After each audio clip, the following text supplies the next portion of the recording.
Hello everyone, नमस्कार। Vocab series को आज हम फिर से कंटिन्यू करेंगे, तो मेरे साथ आप इस वीडियो के लास्ट तक बने रहिएगा। और जितना भी वोकैब्स इसमें दिया गया है, antonyms, synonyms, idiom, phrase, one word substitution, है ना, उन सब का हम लोग क्विक रिवीजन करेंगे, ठीक है। इसका पीडीएफ आपको हमारे Telegram channel @English by Mantu sir, है ना, इस पर आप ज्वाइन कर लीजिएगा। यहाँ पर आपको पीडीएफ मिल जाया करेगा, ठीक है। और चाहे तो मुझे आप इंस्टाग्राम फॉलो कर सकते हैं @Impetus Lyceum, ठीक है। चलिए आगे बढ़ते हैं हम लोग फटाफट। चलिए, आज का पहला वो जो वर्ड है वो है सिनोनिम्स, ठीक है। तो सिनोनिम्स का पहला वर्ड क्या है? इम्प्रोविडेंट।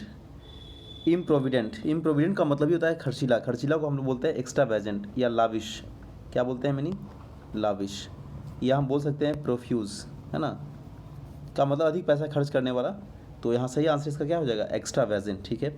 मेजरली का मतलब होता है कंजूसी पूर्वक। थ्रिफ्टी का भी मतलब कंजूस कह सकते हैं आप लोग, ठीक है। चलिए हम लोग आगे बढ़ते चलते हैं, ठीक है, क्योंकि इसका क्विक रिवीजन करना है आपको। एक बार फटाफट देख लीजिएगा, बहुत शॉर्ट टर्म का ये वीडियो है, जिससे क्या होगा, सारे वर्ड्स आपके रिवीजन हो जाएंगे, ठीक है। ईव, ईव का मतलब होता है कमी या भाटा, है ना। देखिए, कमी हमने इसे लिखा है क्योंकि इसका मतलब कई बार डिक्रीज होने के सेंस में भी आता है, कम होने के सेंस में, ठीक है, इसलिए याद रखिएगा।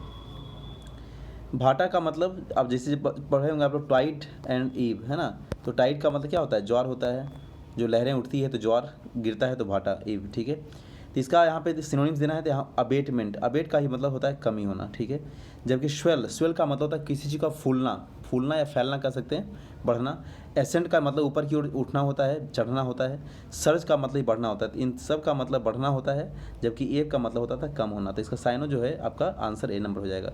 अगर एंटोनिम्स पूछता तो इसका आंसर इधर से हो जाता है, ठीक है। चलिए आगे बढ़ते हैं हम लोग। जहाँ पे जो वर्ड रहेगा हम उसको कोरिलेट कर दिया करेंगे, ठीक है। वैसे परेशान होने की आवश्यकता नहीं है।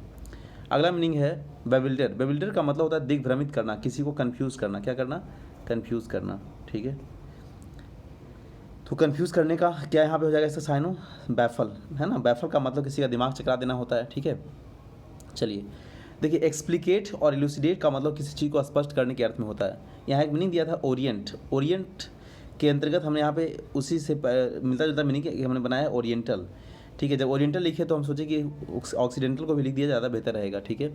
तो अगला जो ये मीनिंग है आपका, ये है ऑक्सीडेंटल, ठीक है ना। देखिए क्या डिफरेंस होता है ओरिएंटल और ऑक्सीडेंटल में, समझते हैं इसको ध्यान से, ठीक है। देखिए ओरिएंटल जो होता है एक्चुअली ये होता है a group of eastern countries, है ना। पूर्वी देशों के समूह को हम बोलते हैं ओरिएंटल, जबकि वेस्टर्न कंट्रीज के समूह को हम बोलते हैं ऑक्सीडेंटल, ठीक है। यानी वेस्टर्न कंट्रीज का जो ग्रुप होता है उसको ऑक्सीडेंटल बोलते हैं, और पूर्वी देशों का जो समूह होता है उसको ओरिएंटल बोलते हैं। जैसे इंडिया, ऑस्ट्रेलिया, जापान, है ना, चाइना, ये सब ओरिएंटल में आ जाएगा। जबकि वेस्टर्न जितने भी यूरोपियन कंट्रीज हो गए उसको हम लोग ऑक्सीडेंटल कह सकते हैं, ठीक है। चलिए ध्यान रखिएगा ये सब बात। आगे बढ़ते हैं अगले वर्ड की ओर। अगला वर्ड हमारा है क्वेजी। क्वेजी मीन्स क्या होता है? क्वेजी, इसको क्यू ईजी नहीं पढ़िएगा। क्वेजी का मतलब होता है बीमार, ठीक है ना। बीमार मतलब रोगी टाइप का आदमी, सिक कह सकते हैं, ठीक है। चलिए, तो इसका यहाँ पे सिनोनिम्स अगर पूछा जाए क्या हो जाएगा बताइए? तो इसका साइन हो जाएगा यहाँ पे स्क्विमिश। स्क्विमिश का मतलब ही होता है फीलिंग सिक, है ना, बीमार जैसा महसूस करना या बीमार रहना, ठीक है। तो इसका ये आंसर हो जाएगा। चलिए आगे बढ़ते हैं हम लोग। अगला वर्ड हमारा है एंटोनिम्स देना है इसके बाद, ठीक है। पिल्फर। पिल्फर का मतलब होता है छोटी मोटी चोरी करना। देखिए जहाँ पर जो ज़्यादा वर्ड आपको लगेगा कि कोरिलेट किया जा सकता है तो उसको हम हमेशा करते चलेंगे, और जितना संभव हो सकता था मैंने यहाँ पे मेंशन कर भी दिया है, ठीक है। तो पिल्फर का मतलब छोटी मोटी चोरी करना होता है ना। फिल्च या परलवाइन कह सकते हैं, ठीक है। चलिए तो ध्यान रखिएगा। बेस्टो का मतलब होता है गिव। गिव समझते हैं, किसी चीज़ को देना। या बिकिथ, BEQUETH, ठीक है, BEQUETH, बिकिथ, ठीक है। तो बेस्टो का मतलब बी गिव या विकित कर सकते हैं, है ना। चलिए ध्यान रखिएगा, ठीक है। तो इसका यहाँ पे एंटोनिम देना था, तो पिल्फर का मतलब चोरी करना। तो चोरी करना का ये दोनों साइन हो जाता है ना, फिल्च या फिर परलवाइन। इसका उल्टा हो जाएगा गिव या विकित, ठीक है, गिव या विकित, याद रखिएगा। चलिए ठीक है, आगे बढ़ते हैं हम लोग अगले वर्ड की ओर।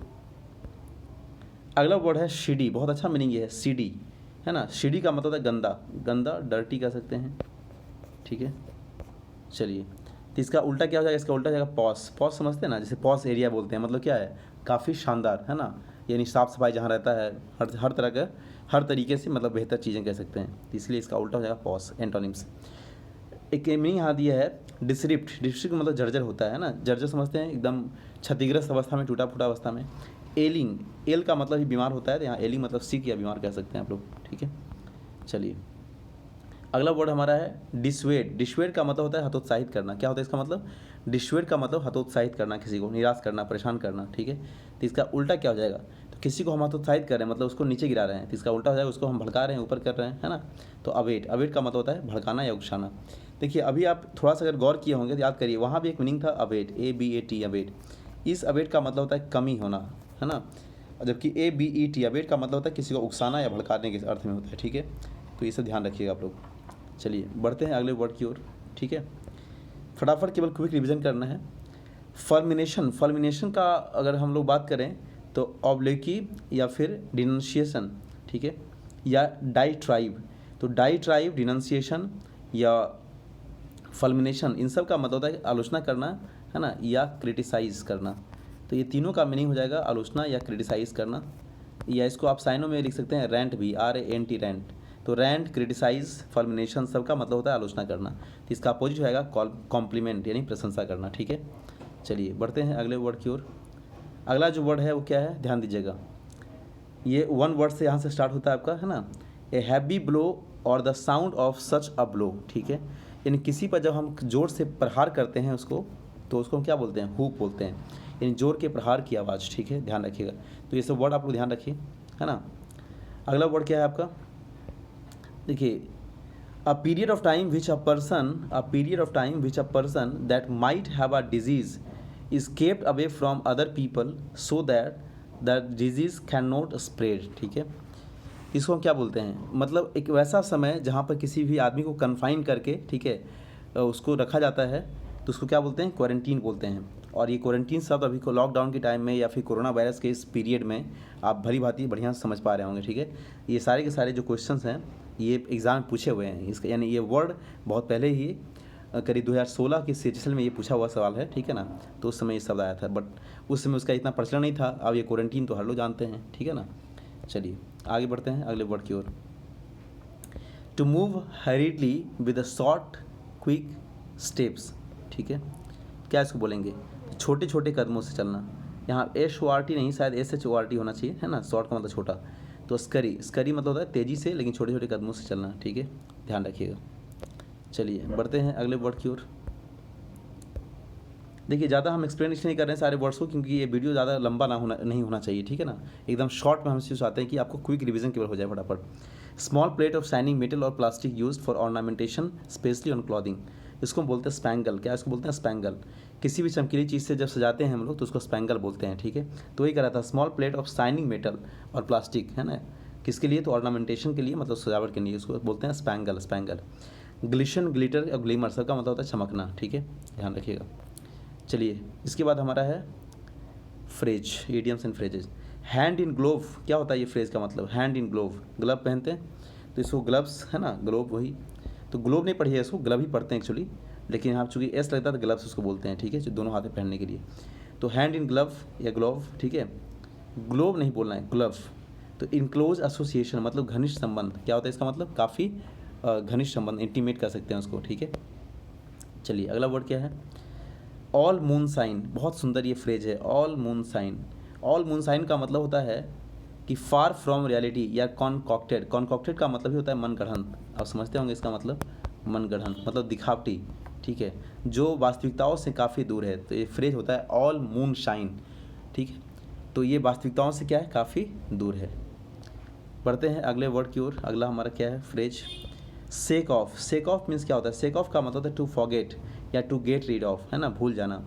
सेक ऑफ का मतलब होता है टू फॉरगेट या टू गेट रीड ऑफ, भूल जाना, ठीक है, ध्यान रखिएगा। बहुत अच्छा फ्रेज है ये भी है, सेक ऑफ हो जाना, यानी किसी बात को भूल जाना या उससे छुटकारा पा लेना। अगला जो हमारा वर्ड है ये है बरी द हैटशिट, है ना, यानी किसी झगड़ा को, किसी विवाद को क्या करना? ख़त्म करना। टू मेक पीस या फॉरगेट पास्ट क्वेरल्स, झगड़ा या विवाद को ख़त्म करना, है ना, बरी द हैटशिट, ठीक है। चलिए तो ये है वोकैब का पूरा कंप्लीट, है ना, जिसका हमने बहुत ही शॉर्ट टाइम में क्विक रिवीजन कर लिया, ठीक है। होपफुली कि ये सारे के सारे वर्ड्स आपको पसंद आए होंगे, है ना। तो मिलते हैं फिर इसके अगले एपिसोड में। बहुत बहुत धन्यवाद आप लोगों का।